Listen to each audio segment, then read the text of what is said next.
can say that we're going to be getting along on every one of them. We've had a tremendous relationship. And frankly, the Prime Minister and I have met twice before. And that's it, Prime Minister, nearly there. Not long to go now, then you can go back to your hotel room and scrub this whole experience off. We get along very famously, as you would say. Give that a chuckle.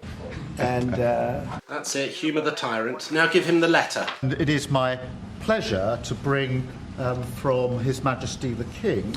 Oh, you can tell he's impressed. So can I present the letter from the King to Thank you very much. Thanks for that, Postman Pat. What else have you got? A parcel for next door? Am I supposed to read it right now? Oh my God, I forgot you can't read. Hopefully he'll just pretend to read it to himself.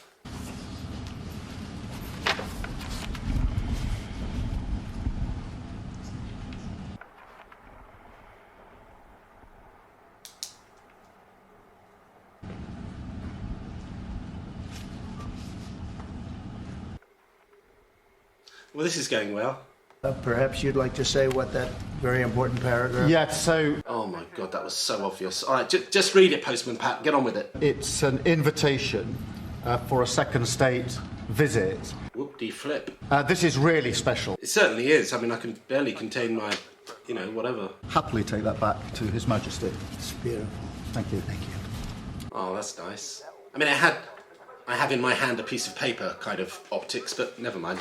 Take some questions. AUKUS, sir. Will you be discussing AUKUS with the Australians and the Brits? Will you be discussing AUKUS with the Prime Minister, sir?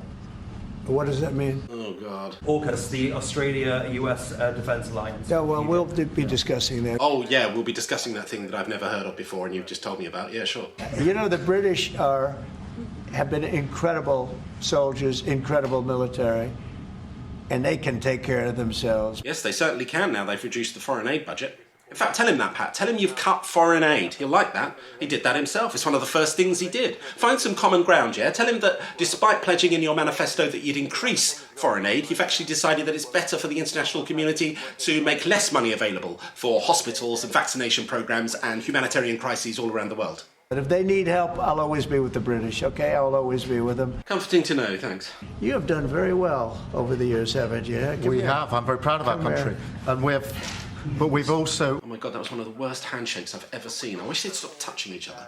Backing each other up between our two countries. That is why this is the greatest alliance for prosperity and security I think the world has ever seen. Absolutely. Or you're just a lapdog sitting next to a convicted felon controlled by Russia who is installing an authoritarian government to destroy democracy and start a new world war, and who's just agreed to an aid cut that will kill 600,000 people. One of the two. Still, I hope he enjoys his state visit to the UK, even though the only king that excites him is Burger King.